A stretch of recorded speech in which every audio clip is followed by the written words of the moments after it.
Hello friends, मैं राय sir आज आपके लिए क्लियर पॉइंट क्लास की तरफ से लेसन 1 का सोशल साइंस का क्लास 10th के लेसन 1 सोशल साइंस का पार्ट 10 लेकर आया हूं। आज का हमारा जो टॉपिक है वो है आपका राष्ट्रकूट डायनेस्टी। राष्ट्रकूट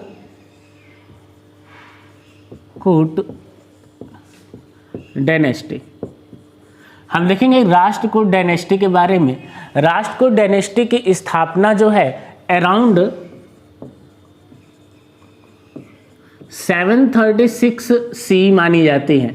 लगभग 736 ईस्वी में राष्ट्रकूट डायनेस्टी की स्थापना मानी जाती है। और इसके जो फाउंडर हैं, इसका फाउंडर कौन था वो देखते हैं। फाउंडर इसका दंती दुर्ग को माना जाता है। आपके बोर्ड के एग्जाम में 1 नंबर का ये क्वेश्चन पूछ लिया जाता है, who was the founder of Rashtrakuta dynasty. तो आपको याद रखना है the founder of Rashtrakuta dynasty was Dantidurga. और अगर हम बात करें राष्ट्रकूट डायनेस्टी की लोकेशन की, तो आज का जो महाराष्ट्र है, महाराष्ट्र में जो नासिक के आसपास का क्षेत्र है वो राष्ट्रकूट डायनेस्टी के अंतर्गत आता था। तो इसकी जो कैपिटल है, राष्ट्रकूट डायनेस्टी की जो कैपिटल है वो है आपकी नासिक। कौन से है? नासिक। इसके बाद अगर हम बात करें कि राष्ट्रकूट डायनेस्टी की स्थापना कब और कैसे हुई, तो मैं आपको बता दूं कि Dantidurga was the landlord under the Chalukya dynasty. Dantidurga जो था वो चालुक्य डायनेस्टी के अंदर काम करने वाला लॉर्ड था। और बाद में इसने बगावत करके चालुक्य डायनेस्टी के राजा अंतिम शासक कीर्तिवर्मन सेकंड को इसने पराजित किया। और कीर्तिवर्मन सेकंड को पराजित करने के बाद इसने राष्ट्रकूट डायनेस्टी की स्थापना की। तो मेन पॉइंट्स आपको बस यही याद रखना है कि ही डिफीटेड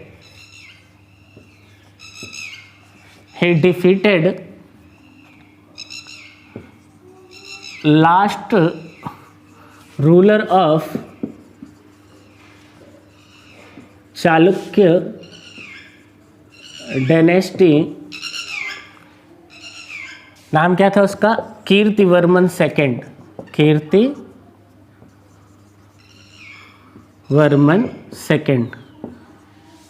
इसने अंतिम राजा चालुक्य वंश के अंतिम शासक कीर्तिवर्मन सेकंड को पराजित किया था। आपको इतना ही याद रखना है दंती दुर्ग के बारे में कि दंती दुर्गा जो था वो फाउंडर था और इसने चालुक्य राजा कीर्तिवर्मन सेकंड को हराया था। इसके बाद हमें दूसरे राजा का जिक्र हमारी बुक में मिलता है, उसका नाम है कृष्णा सेकंड। ये कौन था? इसके बारे में आपको याद रखना है कि इससे संबंधित क्वेश्चन यही पूछा जाता है, इन्होंने क्या किया था? कंस्ट्रक्ट करवाया था, constructed very famous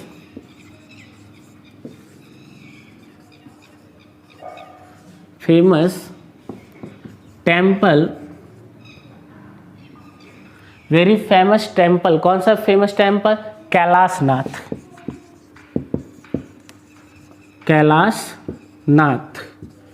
temple of Ellora.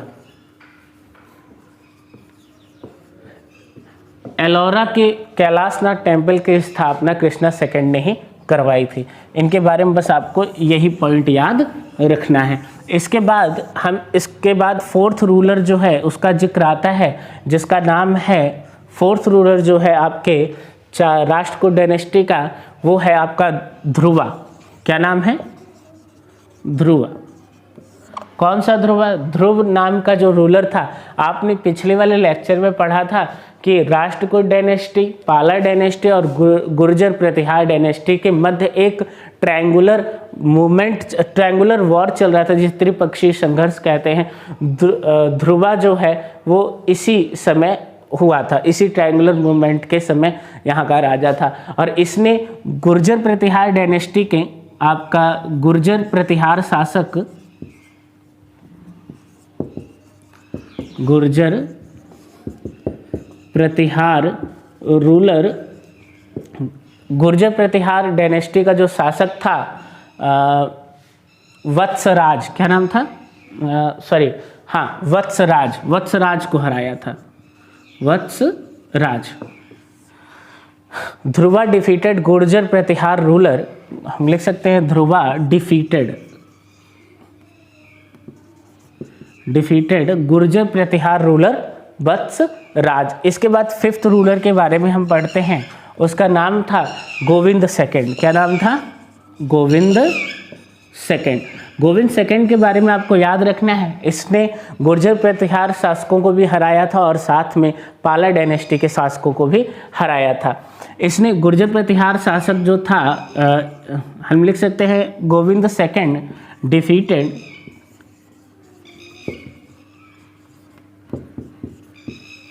Nagabhata. Nagabhata कौन था? नागभट्ट जो था वो गुर्जर प्रतिहार शासक था, हम लिख सकते हैं गुर्जर प्रतिहार रूलर। और साथ में इसने डिफीट किया था पाला डायनेस्टी के रूलर धर्मपाल को। किसको? धर्मपाला को। धर्मपाला को भी इसने डिफीट किया था। ये कौन सा था? पाला रूलर था। और एक पॉइंट इसके बारे में और हमें याद रखना है, गोविंद सेकंड के बारे में। गोविंद सेकंड ने नागभट्ट को हराया था और साथ में पाला रूलर धर्मपाल को हराया था। इसके अलावा इसने जो अपना साम्राज्य है एक्सटेंड कर लिया था मालवा से लेकर मालवा टू कांची तक इसने अपने साम्राज्य को एक्सटेंड कर लिया था। गोविंद सेकंड के बाद जो 6th रूलर है आपका, उसका नाम था अमोघ वर्ष। और अमोघ वर्ष के बारे में अगर हम जानें तो अमोघ वर्ष जो था एक काफ़ी महान और शक्तिशाली राजा था। अमोघ वर्ष ने लगभग 64 ईयर तक, लगभग 64 साल तक ही रूल्ड अराउंड 64 ईयर्स। इसने लगभग 64 साल तक शासन किया। 64 साल तक अमोघ वर्ष ने शासन किया था और इसने अपनी कैपिटल मान्याखेत को बनाया था। He made his capital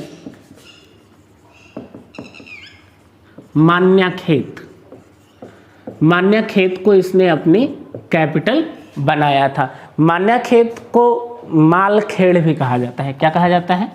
Malkhed. तो हमें 6th रूलर जो अमोघ वर्ष है, इसके बारे में यही याद रखना है कि इसने लगभग 64 साल तक शासन किया था और 64 साल तक शासन करने के बाद इसने साथ में अपनी जो राजधानी है वो मान्याखेत को बनाई थी। और इसी के समय में अरेबियन ट्रेवलर, अरब यात्री जो था सुलेमान, वो इसी के टाइम में इंडिया आया था। लिखेंगे अरेबियन ट्रेवलर सुलेमान।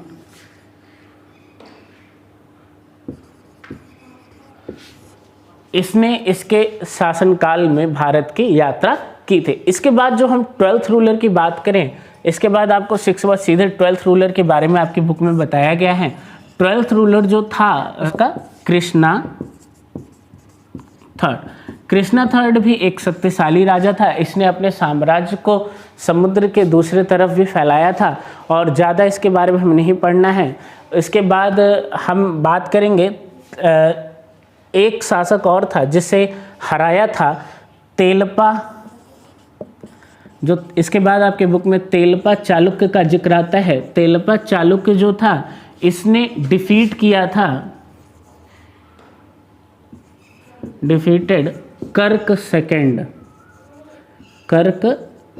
सेकंड जो रूलर था, कर्क सेकंड को तेलपा चालुक्य जो था उसने कर्क सेकंड को पराजित किया था। ये कर्क सेकंड कौन था? ये राष्ट्रकूट डायनेस्टी का शासक था। किसका था? राष्ट्रकूट डायनेस्टी का।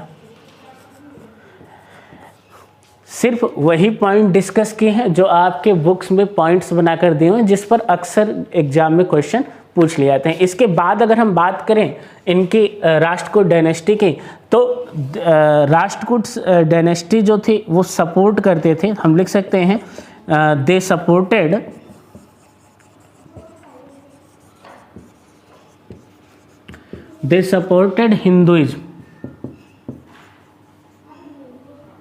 हिंदुइज्म को सपोर्ट करने वाले थे ये। इसके अलावा अगर हम बात करें तो दे मैड सेवरल टेम्पल्स, इन्होंने बहुत सारे मंदिर बनवाए। क्या लिख सकते हैं, दे मैड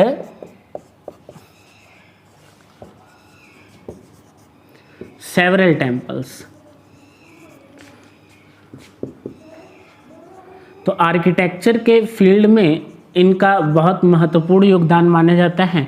दक्षिण भारत में बहुत सारे मंदिरों का निर्माण इनके द्वारा करवाया गया, इन राजकों के द्वारा। और they were the nurturers of Sanskrit and Kannada language. अगर हम कहें कि ये सपोर्ट करते थे, इन्होंने बढ़ावा दिया था कौन सी लैंग्वेजेस को, Sanskrit and Kannada, Sanskrit and Kannada language को भी इन्होंने बढ़ावा दिया था। तो हम कह सकते हैं ये हमारे राष्ट्रकूट डायनेस्टी के थे। अब आगे हम अध्ययन करेंगे गुर्जर प्रतिहार डायनेस्टी के बारे में। गुर्जर प्रतिहार डायनेस्टी के बारे में हम देखते हैं। गुर्जर प्रतिहार डायनेस्टी की स्थापना लगभग अराउंड 725 से लगभग 725 सी में हुई थी। और इसके जो फाउंडर हैं उसे नागभट्ट को इसका फाउंडर माना जाता है, गुर्जर प्रतिहार डायनेस्टी का। और नागभट्ट जो था इसे वास्तविक रियल फाउंडर नागभट्ट को ही माना जाता है। नागभट्ट के बारे में बस हमें इतना ही पढ़ना है। He confronted the invasions of Arabians which came from Sindh.